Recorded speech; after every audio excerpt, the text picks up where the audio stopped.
the Game Brew podcast. We only like beer because wine people are pompous, by the way. Welcome to the Game Sommelier. Today we're drinking a nice red vermouth. Wait, is that a wine? Vermouth is not. No. That's not. That's a... Hello and welcome to the Game Brew podcast, episode 008 on July 3rd, 2017. I'm your host, Ian Richard, and I'm here this week with Dan Rotz, Hello. Chris Wrights, Hey. and Will Shell. Hey. Today, in honor of July 4th, our nation's birthday, we'll talk about games that break the fourth wall, and we'll play a round of White Elephant Gaming Gift Giving. But first, it's time for a beer. Chris, what are we drinking this week? We are drinking probably one of the best light beers out there. It's Bud Light in honor of July 4th. Ready, set, go, go! Like fireworks. Like golden fireworks. Yeah, it just sounds like America. Delicious fireworks. So I got one of the nice Bud Light cans with an American flag on it, and when I cracked it open, a bald eagle came out. Like a real bald eagle? Did it come out screaming? No, it came out with one of those nice Uncle Sam hats, and it pointed at me and said, "You will drink this beer." And then you joined the army. My Bud Light can comes with a free bullet at the bottom. It's like a candy or a cereal box where they have toys at the bottom. This one's Or got like a bullet tequila. Instead of a worm, it's just Instead of a worm, it's a just bullet. That's where the crisp taste comes It from. adds to the flavor. My Bud Light is taller than most of the other Bud Lights, I think. Well, most Americans are, taller than... That's true. We're pretty Yeah. tall. Don't you get those next to the king-size Butterfingers on the checkout line? Yeah. It's the Bud Light Pounders, the king size Butterfingers, and then there's also the cigarettes, like the big packs of cigarettes that you can get. Now I don't purchase those, but they're right there. Chris, you want to tell us some about where this small craft brew comes from? Oh, just a little brewery from America? St. Louis called Anheuser-Busch. Yeah, St. Louis. Yeah. Basically smack dab in the middle. It's made with 30% rice, in addition to hops and barley malt. Rice? You can really They taste the put rice. 30% rice into it? And 100% freedom. 100% freedom, yes. Yeah, it's very bubbly on my insides. It's kind of moose pissy. It is kind of moose. Yeah, there's a hint of piss. Here's a question. What's it taste better in, cans or bottles? Well, I got Bud Light Platinum, so that's... So yours is even more Tastes better even more in platinum. bottles, I guess. Oh my gosh. I think All right, Bud Light for is real though, best Chris. enjoyed in the garbage disposal. Yeah. I'm just kidding, Game Brew people. What are we actually drinking this week? We're actually going to drink a Trappist beer called Chimay Red. Well, it's Chimay Premier. And it's made by these monks in Belgium. And basically all they do is make beer and cheese, which is like a dream. A dream. All right, so let's take a moment. Yeah, let's take a moment and pop these bad boys open. I'm going to need a second. Brad, bring me a bottle opener. Dan doesn't have a bottle opener. I don't have a bottle opener. Hold How on. do you not have a bottle opener? You use your Because teeth. the Bud Light had tabs on it. Use I your don't eye know. socket, Dan. One, Hold two, on, wait for it. 3. Oh, fuck. Oh, it's everywhere. Oh, Brad, paper towels. Oh, wow. All right.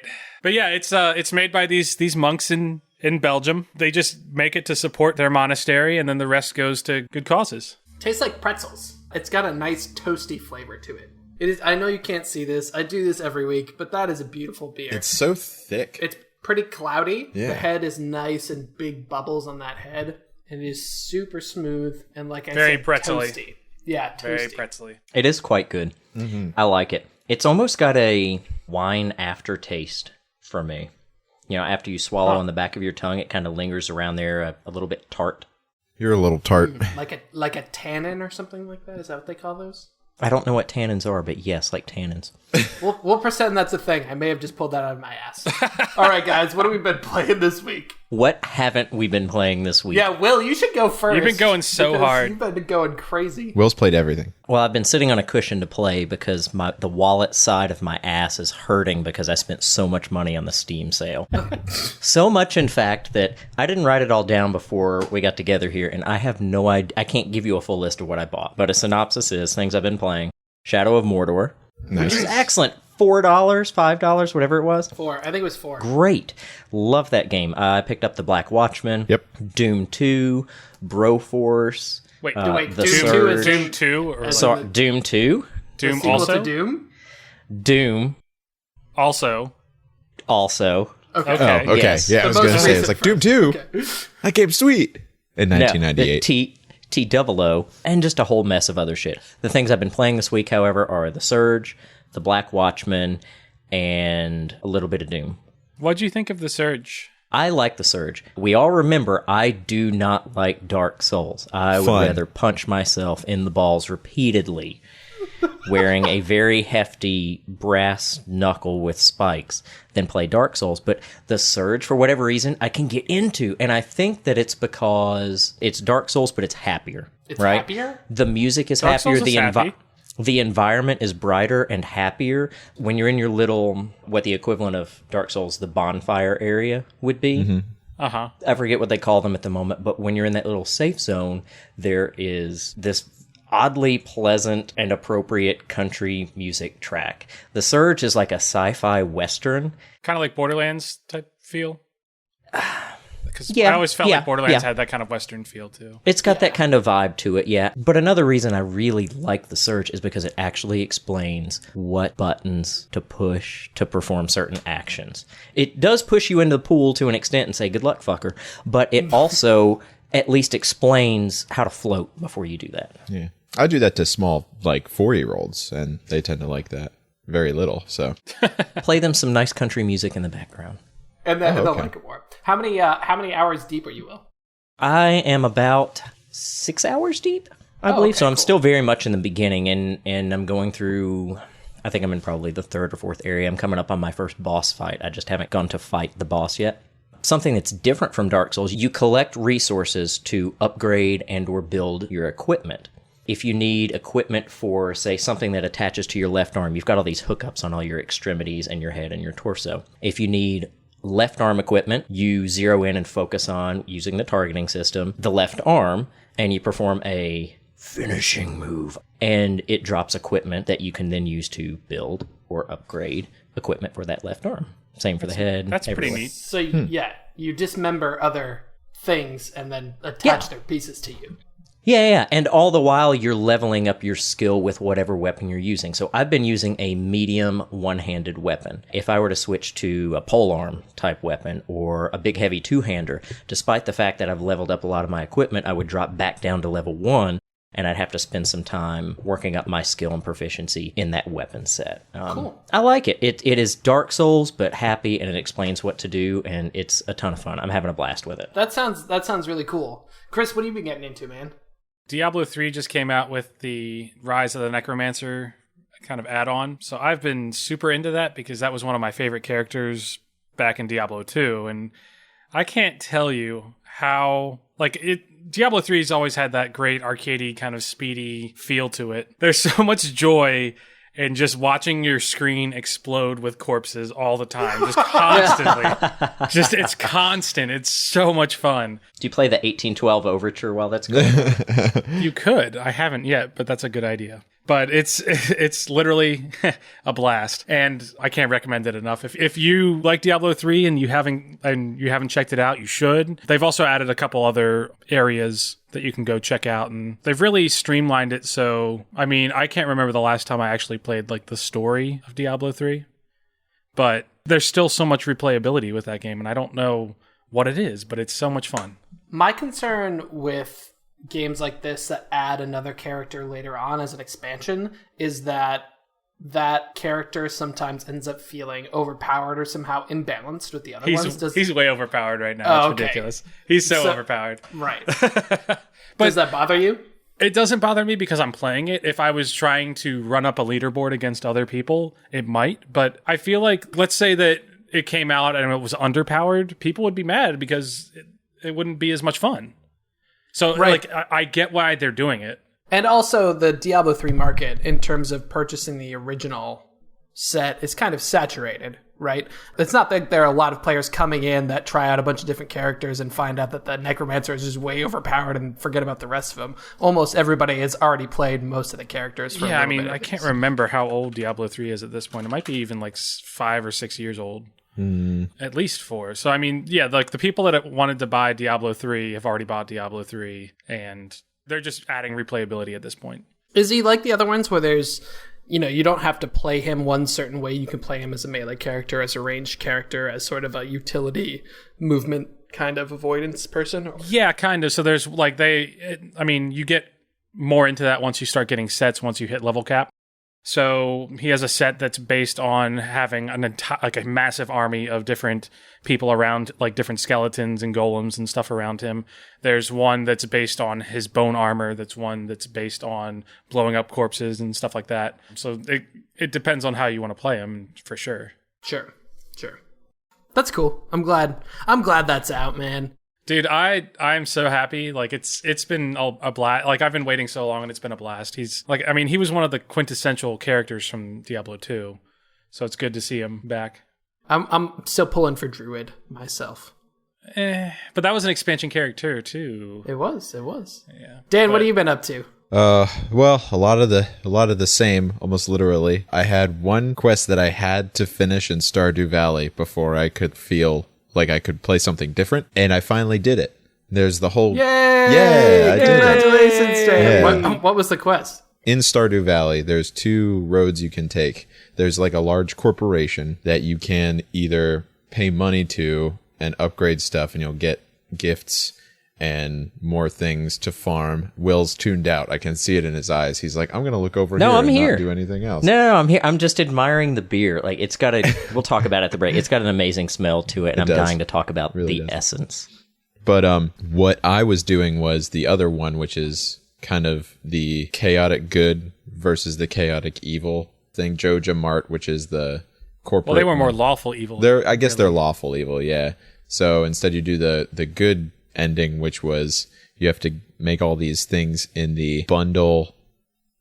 They're called bundles. You have to make these things called bundles, which is where you farm things, and then you I'm so confused. You guys keep making faces. I don't know what's happening. Isn't that I don't have any idea what you're talking about. Can we just talk about the awkwardness of that word? Just bundle? Bundle. Yeah, no, it's a little bit weird. Bundle. But basically, no, I think it's more awkward as Grundle.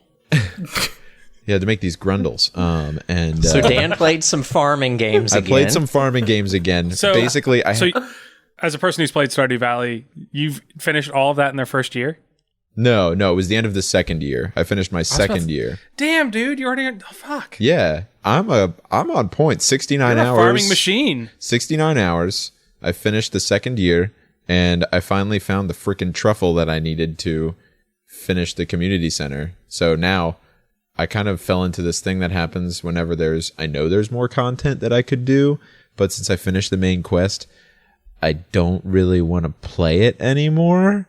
Well, did you finish out year 2? Yeah, I did finish out year 2. So I talked to Grandpa, and he was like, "You did a good job."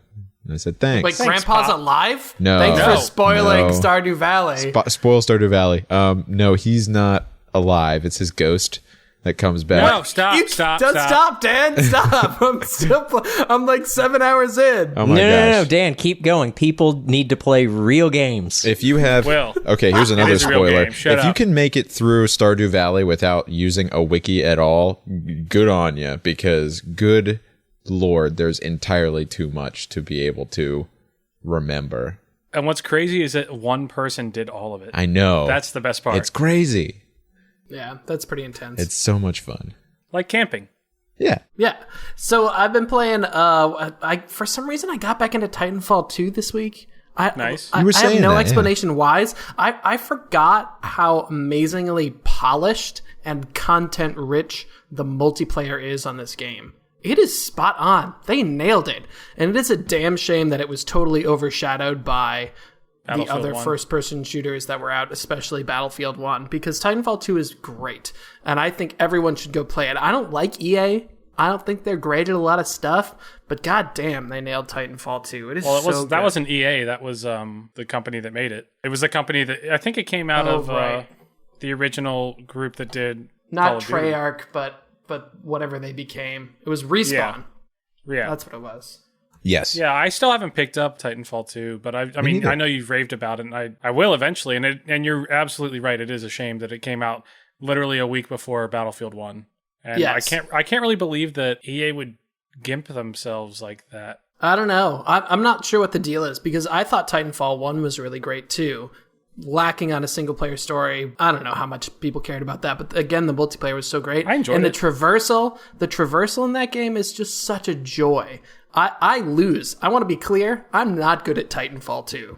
I'm objectively bad at the game. It's a hard game. There's a lot of different stuff to wrap your head around, but just moving around the map is fun because you're bouncing off of walls, you're grabbing onto ropes, you're, kicking people in the face and then wall jumping and then shooting and then dropping a mine. It's crazy. That's the thing that I have so much trouble with is The flow? I'm good at first-person shooters, but the flow of that game, it's like you're goddamn Jackie Chan, and you're just all over the place. And first of all, it's hard to do, and it's hard to do that while trying to kill other people at the same time, too. Because, I mean, somebody could literally come from anywhere and just bust your ass, and that's what happens to me. What's funny to me is that they do a better job at it than Assassin's Creed does. Right. Oh, totally. Absolutely. Granted, it's from a first-person viewpoint, But it's so much more more rewarding. I wonder if they had some of the people from Mirror's Edge help out on that or something like that. But wasn't it interesting how whenever Titanfall started doing that, and then every other Call of Duty. first-person shooter decided to what is it, say, Blops hey, you know 3 what's was great? like- Jump jets and running Yeah. on walls. Imitation is great flattery. job. I also have been playing a lot of Elite Dangerous these days. All that I'm obsessed with aliens a little bit. Fun fact about me: when I was a little kid, I used to be terrified of aliens. I used to think that the towers that have the red blinky lights on them for airplanes were like aliens coming to get me, or if I went to the beach, that foghorns were aliens coming to get me. You're weird. Yeah, a little bit. So I'm a little bit obsessed with aliens, and the Thargoids have been making a slow but persistent return to the world of Elite Dangerous, and that is super cool for me. So this was a game that I bounced off of first. It's a pretty complex open world MMO space game.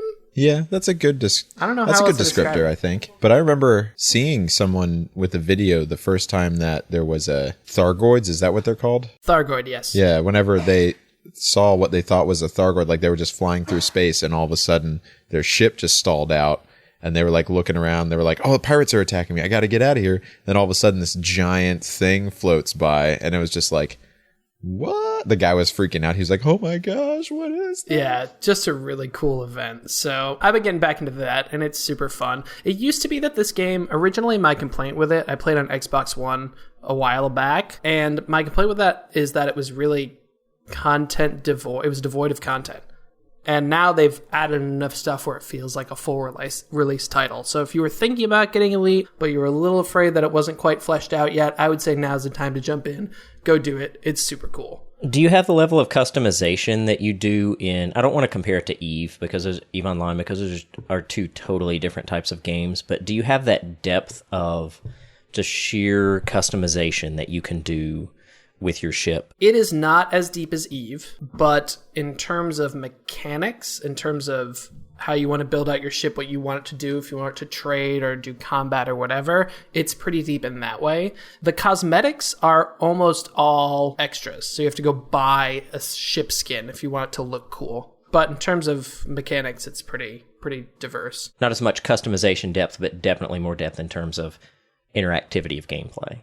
Yeah, it's much more gameplay and less Excel spreadsheet, the space simulator. I've been I picked it up and I really haven't spent a lot of time with it, and I probably should do it with you so we can Yeah. We can co-pilot now, which is totally awesome. Yeah, and I would really like to check it out. But what I was going to say is that Frontier is doing some really great stuff right now. I mean, they basically have two really big IPs. It's Elite Dangerous and Planet Coaster, and they do such a good job with supporting both of those games and making sure that their communities are both really involved and really informed. I would say that's true. They've been doing well lately. Chris, I know you love Planet Coaster. I think there's going to be a pretty cool update coming out tomorrow. It just happened. Oh, it just happened?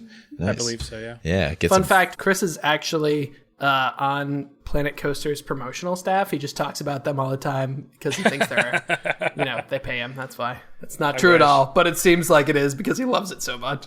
I do. Let's go ahead and move on to our first segment. Since July 4th is tomorrow, and to honor the great nation of America, and the number 4. And the number 4. Really more That's than what this number 4, episode's brought to you by, the number 4.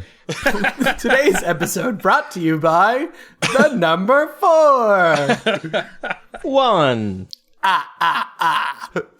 Okay, anyway, so we're going to talk about games that break the fourth wall. So for those of you who don't know, the fourth wall is an idea that originated in theater, and it's talking about the 3 walls that surround the theater. So the back of the hall, the 2 sides of the hall, and then this imaginary line, this imaginary wall that separates the audience from the characters. And breaking the fourth wall is when the actors directly engage with the audience in some way, or perhaps more commonly when the characters in the game, for us, or in the original concept on the stage, acknowledge that they know their characters.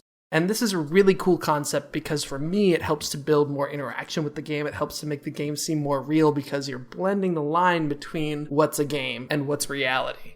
And so I just wanted to talk about it and see what you guys thought. I know, Will, you picked up the Black Watchmen this week, which is Black a game. what? The Black Watchmen. The Black You what? heard me? The Black Watchmen. That Belgian beer, man. You can't handle that. You can't handle tongue's- the Belgians. It's a potent potable.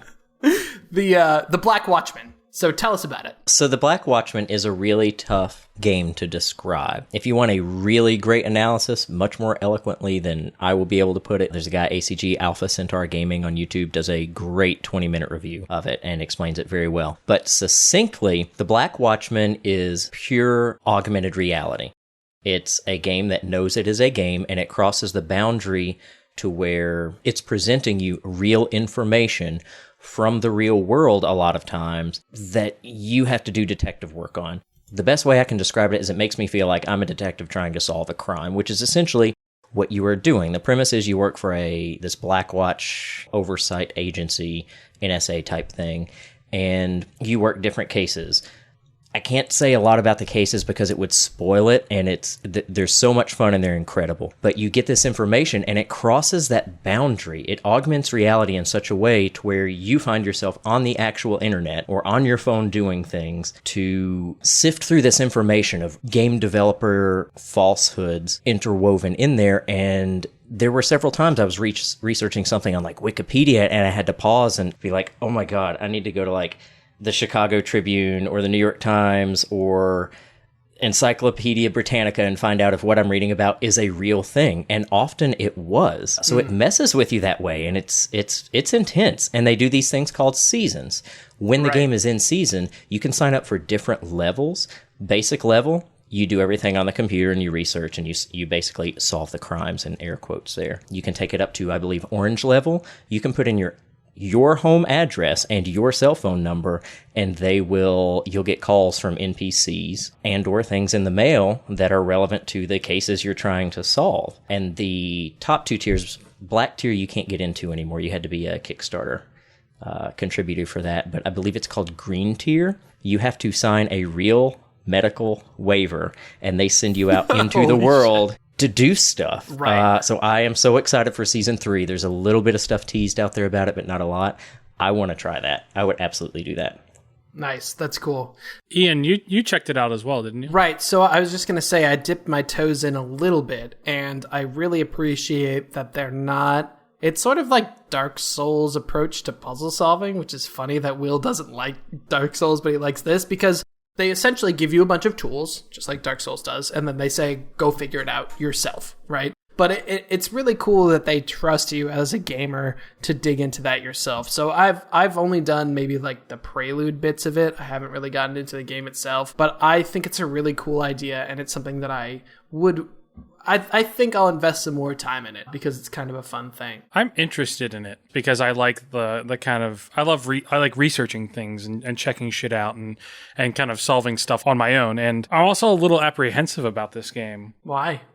Because I feel like it might feed some paranoia that I might have at sometimes. Well, it does give you a warning in the beginning of it saying, hey, I believe the guy that Will said that has a really good review of it, he does have a very good review of it, and it really explained a great job of what it is, but it also kind of scared me too because and he also makes a disclaimer like, if you have paranoia or you have depression, this might not be for you. Yeah, it's not. Yeah, that's true. I mean, the game messed with me. This won't give it away. One of the first missions you do is you're solving this cryptographic message. It's encoded in a certain way, and you have to decode it, essentially. And I go online, and I'm reading about this order of something. It's like the 13th page from some ancient lost manual of encryption. I forget the title of it, but that messed with me. I was reading all this stuff, and some of it was on a Wikipedia page and some other pages, and I started wondering, it's like, is this a real thing, or did they just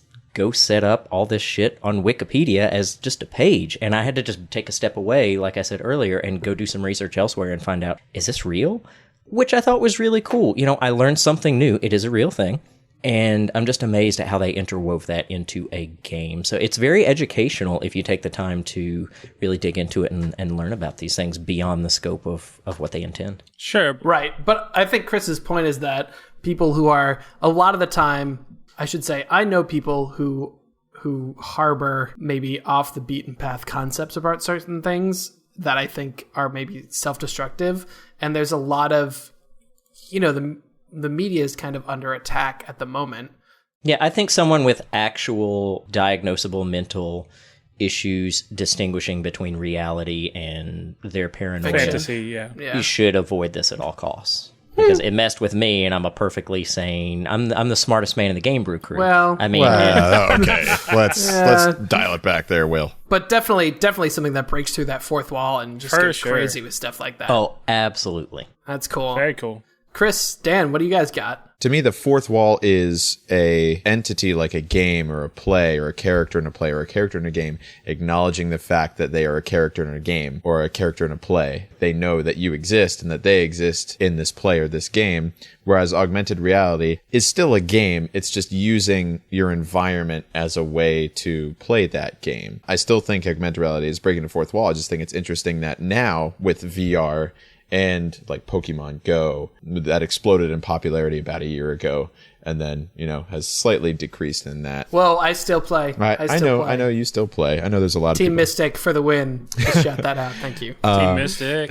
But yeah, I think it's really interesting. The fourth wall to me is games like the Metal Gear games, how there are a lot of bosses in there that tend to break the fourth wall, or even situations in it where it's really good at acknowledging the fact that it is a game and that it's trying to mess with your head because it's playing with the game. For instance, the Psycho Mantis battle, where you're fighting him and you have to do things on the consoles, like he's controlling you. And spoiler alert, old game, he's controlling your thing, and you're like, oh, how can I stop him from controlling me? If you unplug your controller and plug it into the second port, you can still beat him without him actually being able to control you. Or he'll read your memory card and be like, oh, it looks like you really like playing Legacy of Kain or something like that. It's like, hey, you've got some really good saves on there. Or like whenever it makes the game over, or like it looks like your console turned off and it gets you to restart the game. Man, those freaked me out when I was 10, because Those were really creative for their time. That was unheard of. yeah, that was like, Nobody did that. They still kind of did that, like in the Arkham games and the Arkham Asylum, I think, during the Scarecrow scenes. Oh, yeah, Scarecrow. In the Scarecrow scenes, they would like it made it look like your console shut down for a second. didn't it make you like think you died? Like it showed the like you game over screen or something like that. Yeah. Maybe? I don't remember. But what's funny is there's actually earlier stuff than even that of fourth wall breaking. Do you guys remember Turtles in Time? The SNES Ninja Turtles beat 'em up. Oh my And you gosh. could throw the goons at the screen, and then the screen would crack. That's Yeah. true. That's a good point. Maybe not fourth wall breaking, but fourth wall cracking. Well, I think that became kind of a common thing in a lot of arcade games, because I feel like there's an X-Men game. Oh, right. X-Men arcade game where like you'll get something to come hit the screen, or like even in Smash Brothers, like if you do a certain knock them off the screen, they'll come hit the front of the screen first and then go Right. down. Or Time Crisis with the bullet holes in the screen. Yeah. yeah. I would almost argue that a lot of that might be breaking the fifth wall, which, correct me if I'm wrong, the fifth wall would be the game developers communicating with the players. The fourth wall is just the game communicating with the player. The fifth wall, am I right, would be the game developers communicating with us? don't know. I think you just invented the fifth wall, so you could just make it be whatever you wanted, I guess. That would just be the ceiling, I think is what that's called. Breaking I'm through serious the glass because there's a ceiling, is that difference what that between is? the game. There's a difference between the game breaking character and communicating in some fashion with whoever's playing it, and the game developer doing something subtle that leaves the game in character and communicates It's still the game, directly though, with it. doing it. I mean, it is, but does the game break character in that instance? So he's saying the bullet holes versus the character in the game facing the audience. Oh, okay. I think that all still counts as fourth wall. I think so, too. But that is an interesting distinction between developer and actual character in the game, right? Did you guys ever hear of a game called Comic Zone? Oh, yeah. Yes, For that was Sega a Genesis? great Yeah. and underappreciated game. Yeah, that was that's one of the earliest examples that I can think of, like truly breaking the fourth wall. Like that was its thing. Do you want to describe what that is? It's a really obscure game. So it's a game where basically you play as a character inside of a comic book, and you literally go through a comic book page by page, box by box, physically in front of you? Yeah, you so see like the comic screens. yeah, like the level might be one page in the comic, Okay. and so you're literally going from panel to panel within the game. Oh, so you like punch a guy and that turns into a panel? No, like you're in the panel, but like to progress in the game, you're going through different panels. Right. So what's the gameplay like, I guess is what I'm asking. It's kind of like a beat 'em up. Yeah, beat 'em up. Yeah, it was like a platformer 2D type thing. beat 'em up platformer. Okay. And then so how does that break the fourth wall? Because it acknowledges the fact that it's a game. Like, it's the whole game is basically this. / acknowledging that it's a comic book. Yeah, like the character knows he's in a comic book. It's not that the frames are passing, it's that he's literally going through the frames, like into I the comic, and also like he switches a bunch of different types of comics that he's in, if I'm not mistaken. Oh, really? Is there an Archie section? Because that would be hilarious.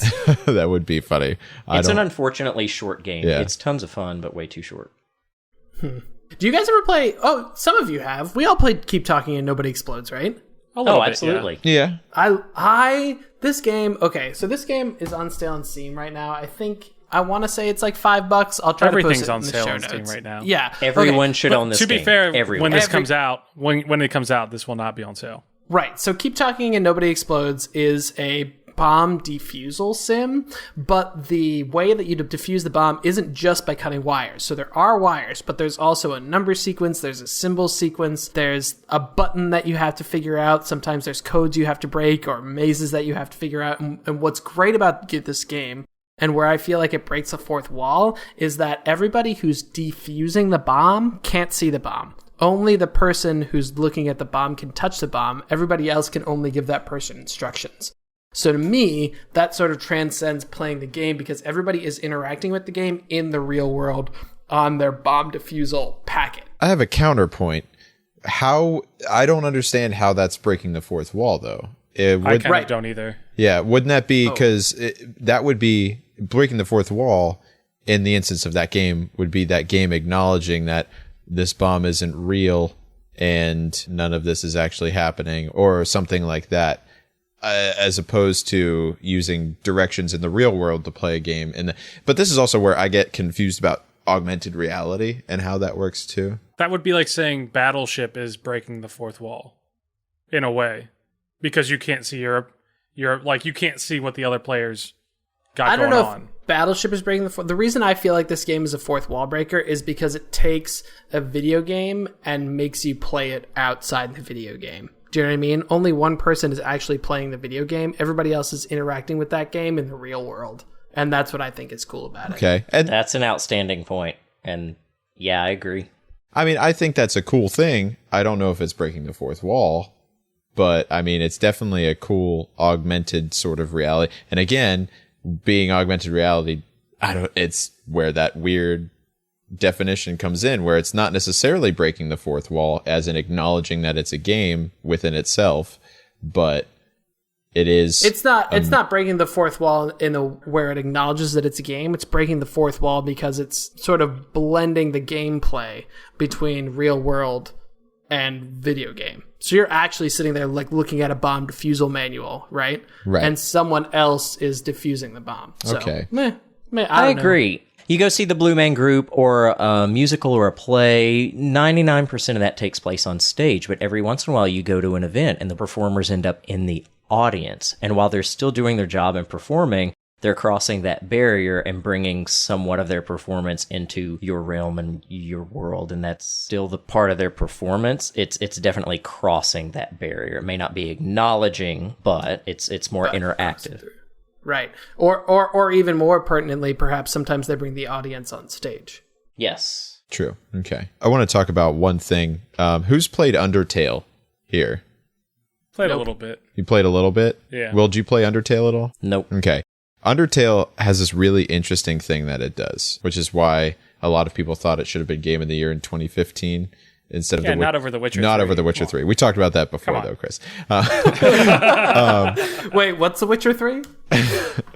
Probably the best game ever. But Undertale, even though it's a very basic game and it doesn't break the fourth wall in the traditional sense, it breaks the fourth wall more so in an emotional way, calling into your ideas about video games in general and how you treat the NPCs and the enemies and your friends in that game, as opposed to how you would treat somebody in real life. For those of you who haven't played Undertale, it's a very interesting game. Not everyone likes it. A lot of people liked it. It's kind of like an Earthbound type RPG-ish Kind of game, which, right? Again, Earthbound was another one that was very similar to that, because Earthbound didn't tell you this is a game, here you should play this game that knows it's a game. It was more analyzing your relationship with all of these different characters in the game as a player, which is an interesting way of breaking the fourth wall in a really deep way, because Undertale does it in a way that says you can do one of two things. You can approach things in a violent way, or you can approach things in a non-violent way. You can get to know the characters in the game as NPCs in a game, or as an actual character as you would meet them in real life. And that is way far advanced in the fourth wall. And I can see Will sweating because he's like thinking about it. Literally sweating. No, I'm thinking, I'm the game playing a game pretending to play another game.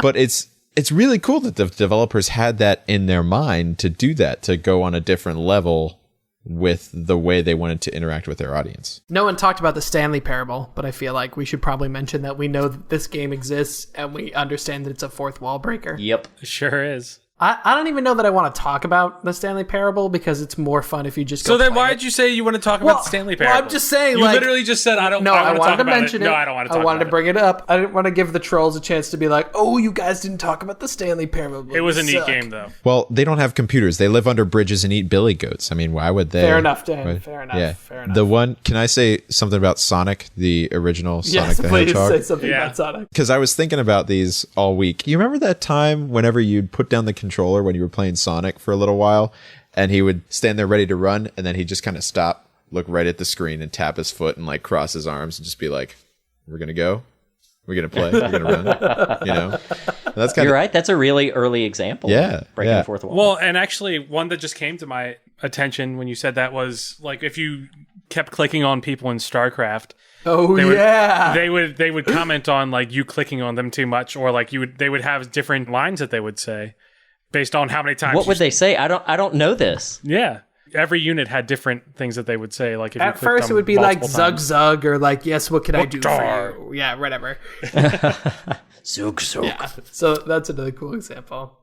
So, game brewers out there, tell us about your fourth wall breaking experiences gaming. Let us know which games reached out through the screen and touched you. Check in with us in that way. So we're going to go ahead and take a break. When we come back, we'll touch base with Chimay Premier Ale, the red version, and and we'll also do White Elephant Gaming, which is very exciting. So stick with us. We'll be right back.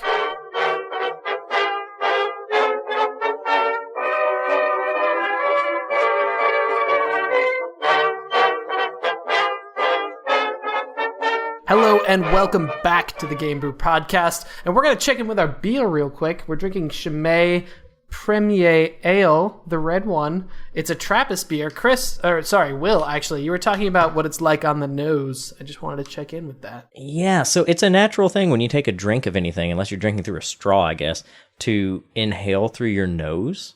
And it's just got this deep, rich, velvety, just smooth. It's almost floral. It's almost floral. You're right. I've never noticed in a drink before, beer or otherwise, how that affects my experience with it, but this definitely does. Really? For the better. Yes. Smelling it was a huge part of drinking it for me, and I loved it. It was just a nice, smooth, rich, dark aroma. The best way I can describe it is it smells like it looks. It's that opaque, cloudy, just velvetiness coming through your nostrils. That is one of the things they say, that half of your taste is the smell, like is your olfactory senses. So this is the first time I've noticed it, and goddamn, it was good. Yeah, for me, that smell provides a nice floral counterpoint to the sort of darker colors of the beer itself, and then it actually finishes pretty sweet. I don't know if anybody else has noticed that. Yeah. Oh, yeah. All right, so I want to talk about White Elephant Gaming now. This is a little project that we were talking about one day, and I got super excited about. And the idea is that each of us in the Game Brew Crew, so Will, Dan, Chris, and I, we are each going to give a game to somebody else in the Game Brew Crew. And the idea is that you're exposing them to a genre or a type of game that they wouldn't naturally feel attracted to, but that is actually awesome. So you've heard Will talk about how he doesn't like Dark Souls, or he doesn't like Zelda, or he doesn't like Animal Crossing. I never said I don't like Zelda. Like I just haven't Will hates played fun. them That's before. basically I'm just saying. The idea is to find a game that you like and you love that you want to share with somebody else who may not have been exposed to that game already. So that's the plan for this segment. So we each chose a game for somebody else. This week we'll announce what the game is, why we chose it for that person, and then next week each person will report back on what their thoughts are on the game, whether or not they feel like they can get into the new genre, what have you. So I want to go to Chris first, because I'm so excited to hear what you're doing for Will, and I'm just so excited for Will to suffer through it. It's going to Am I just the get off my lawn guy of the Game Brew You are. Crew? Is you that are. okay? Yeah, that's your job. Yes, and crotchety. Yeah, you're like, get off my lawn. And you got the shotgun. CSGO. All right, what am I doing? All right, Will, you are going to play Zelda Ocarina of Time All right, I'll do that. Yay! Yay! On what platform, Chris? on 3DS. 3DS. Okay. And the new HD remake. And Okay. this is because you haven't spent a lot of time with Zelda. You don't have that not. love like I feel. I don't. Ocarina of Time is one of the best games, in my opinion, one of the best games ever made. It's one of my favorite games of all time. I can't tell you how many times I've played through it, and I cannot believe that you've never played through it once. And I guess I am now. yeah, I mean, it's a classic. All right, I'll do it. So I think we settled on you have to spend 12 hours in game. After 12 hours, at least you know what's going on. That won't get you a full playthrough on Ocarina of Time unless you're trying to. Unless you go straight. Not your first time. No. Yeah, no. Like I could definitely beat it in 12 hours. But. Yeah. So Will, how do you feel about this? Are you excited? Are you scared? I'm not scared. I'm excited about it. It's not that I don't like Zelda games. It's that they just don't tickle me in the right spot. You know? Oh, they don't tickle you What in the spot right do you want to be tickled in? I think you'll be surprised. I think you'll be very surprised yeah. that you like it whenever you start playing it. Well, and the 3DS version has a lot of quality of life upgrades compared to the original on N64 for sure. What are the quality of life upgrades? Because I have no idea. If one of them is you actually get to punch Navi in the face, can that be a thing? That's not one of them. Damn it. No, they make it so, I mean, A, it looks better. B, I think they streamlined some things, but they definitely also added it so, like, if you wanted to go refight a boss, you could. If you really liked some of the boss fights, there's a way that you can go back and do those instead of just like kind of a one and done thing. The bosses in the dungeons in that game were so good. Yes, they are. I think the gameplay is going to be really good, but if there's something I'm hung up on and nervous about, I think it's going to be that Link is a boring little shit. He doesn't speak, and I don't. So where's the doesn't character speak- development? Where's the character development? Where's the emotional connection I'm supposed to develop to him because he doesn't speak? You know, use your words, Link. You're a grown ass child. He says yeah and ha. Yeah. No, he's this tiny little child fighting against these larger than life monsters.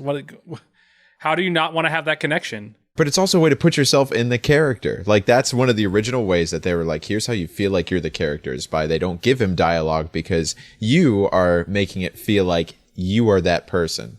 So, and I know you're not an adventure game person. It's just not who you are. But I think if you play it, you're gonna like it. I think you're gonna do it. I think you're really gonna like it, dude. Okay, I mean, I'm excited. All right, so Will, you're up next. You're up next, Will. Since you have now your game, let's move forward. I have Dan. And You do? I have Dan. Oh, my. So the game I picked for Dan owns, but doesn't have a lot of hours in because I stalked your interesting. Steam library, Dan. Leave me alone. You weren't there, and I went through your Steam library. Please don't do that. Please don't do that next time. And this is a game that I have 500 hours into. And I love, yeah, suck it, Stardew Valley, and your 119 hours, whoever It's that 62. It's 69. was. Whatever. And that is CSGO. Oh my god. Okay. So you're going to make me... I'm going to make you play 12 hours of Counter-Strike Go because, Oh, Dan, God, you, it's like you I'm like 12 again. Jesus You like Christ. games with... You were hard to pick for because you like a little bit of so many different things. I do. I picked this, A, because you didn't have a lot of time in it. B, you don't put a ton of time into first-person shooters that are as simple as Counter-Strike Go is. It is very It's straightforward. You're Show up, load the match, kill some stuff, earn some money, buy a bigger gun, and kill people with guns not as big as yours, and then do it all again. And I love it. Here's my question, Will. My problem with CSGO is just that the character that you play doesn't have any dialogue, so I feel like I can't Yeah, how am I supposed to connect with that character? Well, and you know what? You actually don't need dialogue because, believe me, the clientele of the Counter-Strike community will have plenty of bullshit to share with you. Yeah, it's all in Russian, though, so, I mean, that's a little harder to understand. God, it's all in Russian or a 12-year-old. I also love how Will's gift giving is very similar to my grandmother's, where she just gives me things That I you already usually have, yeah. Socks, Thanks, underwear. Will. You're great. I love you. and You're You're the best. welcome. You're welcome. No, it's been a while since I visited Dust 2, so, I mean, I gotta get back in there. So I just gotta, go to everyone. Rush B. Don't peek the doors. Don't Rush peek B. the doors. Rush B. Rush B. Rush B. And no one will rush B. No one rushes B. They can't understand what you're saying because it's not in Russian. So All right, Dan, what did you pick? Who are you picking for, so, first of all? I'm sorry. I am picking for Ian, a.k.a. the hardest person in the world to pick games for because he has every fucking game in the entire universe. That's not true. You do. You That's do. not true. Okay. Chris has all the games. It's true. Chris has more than you do, but you have a lot. So the game I picked for you isn't necessarily out of your wheelhouse. I think it's, settled, a little bit inside, a little bit outside. I don't know if you'll love it as much as I think you will, but it's called Hyper Light Drifter. Have you heard of this game? Ooh, I have heard of it. I actually thought of picking it up, but I haven't. So. Okay, so Hyper Light Drifter is very interesting. It was a Kickstarter game, so it was definitely something that was... some people had an idea and they thought doing it. It's very much like The Legend of Zelda, where you have to get things and keep upgrading stuff, move forward. The art style is very interesting. I know you have a penchant for 8-bit games, so I picked this one because it has that 8-bit aesthetic, while it has that Legend of Zelda mentality as the play style, but it also has kind of a roguelite almost kind of feel. Interesting. So it's not a roguelike, it's a roguelite. So But it's an RPG, right? it's an action hack and slash RPG with roguelike elements. So But there's there's a story to it. there is, there's an actual story to the game. So you will be like following stuff as you go along. But I think the thing you're going to be blown away most by is the artistic storytelling, not so much the story itself, but the way that the visuals tell you the story, which is really cool. Yeah, I'm really excited. I remember seeing that and thinking that it was sort of a lo-fi version of Transistor. Do you know that game? Yeah. Yeah, I do. It's by the same people who did Bastion, and they just really have a knack for actually audio. Their visuals are cool too, but not nearly as good as their audio. Their audio is so fucking good. But anyway, so yeah, I'm super excited for playing that. That's going to be awesome. So, to complete the circle, purchased and sent to Chris a game called Dead Cells. I think we've talked about this before on the podcast. We did. So Dead Cells is a 2D, 32-bit inspired roguelite where you are collecting different weapons and collecting... Is it souls? It's not souls. Maybe it is souls. It's cells. You're collecting cells. That's what it is. Dead ones? Are they dead? They're dead cells. And you slowly upgrade your abilities, and that allows you to access more parts of the world. So the reason that I chose this for Chris is that Chris doesn't play a lot of indie titles. He tends to play games that are more that use your graphics accelerator more, and he tends to play games that are from bigger publishers or bigger games. So this one's a small game, it's from a smaller publisher, and it's really fucking awesome. And the reason I think he'll love it is because it has a very Dark Souls oriented gameplay where the melee combat is very tight. And there's a lot of variability in it as well, so you can choose to kind of customize each run. So I think you're going to like it, Chris. Yeah, it sounds really cool. I'm really looking forward to it. It actually, in a way, kind of sounds a lot like Hyper Light Drifter. Yeah, I don't know how similar they are. Because of Hyper Light Drifter. Yeah, I mean, like the way I read it was like that it is a Metroidvania style game, so that's similar. It's something it's that I not would be Metroidvania because it's a roguelike. Yeah. So it's similar So it's in that still- What did you mean by roguelike? Like, define that. That means that when you die, you lose your shit. Now, a true roguelike, you lose everything. You start from the beginning, and you have to go all the way through. A Spelunky, Mario, original Mario. I see. Okay. Whereas a roguelite, you carry over some of your abilities, whether they be passive, or in this game, you upgrade the things that you pick up to make you slightly more powerful the next time, so you can get farther. So, like, Rogue Legacy is the ultimate roguelite. It's a roguelite. Yeah, Yes. sorry. Roguelite, yes. Yes, correct. Like, that's... That is a very, definition. right in the middle of the genre roguelite, for sure. Okay, cool. Yeah, no, this is going to be awesome. I'm really excited. Cool. So 12 hours is the rule. Everybody has to put 12... raise your right hand. I state your name. I state your name. I State your name. Do solemnly swear Do solemnly swear. swear.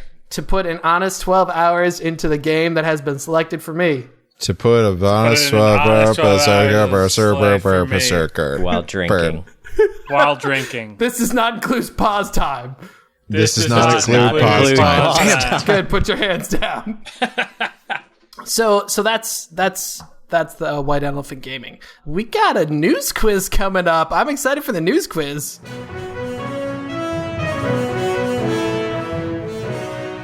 So Dan is actually going to host the news quiz this week, and I'm looking forward to it because, strangely enough, I find the news quiz to be the hardest part of our podcast to put out there, right? To break the fourth wall with our audience a little bit. When I'm writing news quiz questions, you'll notice that the news quiz appears and then disappears because sometimes it sucks. So I think it's cool that Dan's doing it, and I'm really looking forward to his questions. Chris, stop playing Dead Cells, damn it.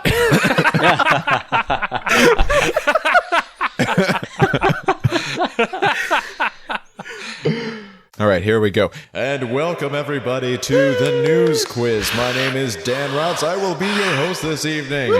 How's everybody doing tonight? Super. All right, so now this evening I have our two lovely contestants, Mr. Ian Richard. Say hello, Ian. Hi. And say hello, Mr. William Schell. Boo. Hi. All right. I have amended the rules of news quiz just a slight amount. Who gave you clearance to do that? I did because I'm the he's- best. So he's the master I'm of the news master of quiz. news quiz. So the Black Watchman did it. All right. So you will have exactly 1 minute to get up to 5 questions correctly. Will, you will go first. And go. This real-time strategy game re-releases in glorious 4K on August 14th. StarCraft? That is correct. Yeah. With PlayerUnknown's Battlegrounds is an extremely popular PC game. Which console will it be coming to later this year? Der X-Bone. Yes. Xbox One. The 2017 release of Prey was recently completed in 7 minutes by a speedrunner. What was his name? I know this. Secret TV? Yes. The Super Nintendo Classic is being released in September with what never-before-released game? Star Fox Dose. All right. What is the price point of the Super Nintendo Classic? I know this. $70? No, $92. That is incorrect. $92, Bob. $79. All right. Ian, are you ready? Yes, I have prepared my body. Okay, that might be a little bit more than we need to prepare, but that's okay. All right, here we go. In 3, 2, 1. This week, R2-D2 and Luke Skywalker's lightsaber were both sold at auction. Which sold for more? R2-D2, duh. Yes, it did. Which of these games sold more copies so far? Zelda Breath of the Wild or PlayerUnknown's Battlegrounds? PlayerUnknown's Battlegrounds by about 1 million. All right. Watch Dogs 2 increased the amount of multiplayer modes by a staggering amount. What date will the new 4-player party mode be available via an update? I'm going to guess August 13th. That is untrue. Yes. July 4th, Independence Day. With its 1930s-inspired cartoon-style side-scroller, Cuphead is finally releasing in September after originally being announced at E3 of which year? 2015. That is incorrect. 2014. You can play Doom 2 on Steam for $5, but how much did the series creators sell the original 5 floppy disks for? Wait, has he sold them? Yes. 5,000. That is incorrect. $3,150 on eBay. Oh, man. So how many corrects was that? I didn't get a chance. 2. That was 2. All right. Wheel wins again. I'm going to ask this to everybody because I want to know what you think, because we just talked about E3 on the last podcast, right? I want to know, and Chris, you're involved in this too. Basically, this is an over-under. I want to see who can get the closest, because I was looking up stuff. So Price is Right rules? Price is Right rules, okay? Closest without going over. $5, Dan. Okay. Okay. So, E3 in 2016, an attendance rating of 50,300 people. What was the record-breaking attendance of 2017's E3 conference? 72,000. All right, Will says 72,000. 100,000. 100,000. 101,000, Dan. 101,000. Bastard. All right. So you were all over. Will was the closest though, because this year they had 68,400 people. Typically for the past few years, E3 had like 50,000, 52,000, 53,000, something like that. This year, they had a much higher. The difference is that it's been open to the public instead of just being for people in the industry. Yes. All right. So Will is our winner of the Quizzo this week. Bravo, Will. And he also gets Well a done. bonus point for getting for being closest to the E3 attendance policy there. So, But he went over, so it doesn't count. it's true. No, it doesn't count. Not all of you were wrong. All of you failed in that instance, and I'm very upset and depressed. Well, thanks for checking in with us here at the Game Brew Podcast. You can always find us online at facebook.com/TheGameBrew, on Instagram or Twitter at TheGameBrew, or at TheGameBrew.com, or on iTunes, Google Play, or your favorite podcast distributor. We want to know, what games would you like to have the Game Brew play and discuss for you? What white elephant games would you give to your buddies and say, man, you gotta play this? So let us know. Get in touch. Hit us up on Facebook. Hit us up on Instagram. Hit us up on Twitter. We're looking forward to hear from you. And that's it for us for this week. Say bye, guys. Bye, guys. Bye, guys. Adios. Au revoir. Okay. That's a wrap. Today's episode brought to you by the number 4. Good causes like what, do you know? I mean, causes that are good. Good causes. Did you hear that, audience? Good causes. News. News. News. News quiz. News quiz music. News quiz music. News. And this is where I'm not Beyonce. excited for this anymore. All right. Let's not do the news quiz.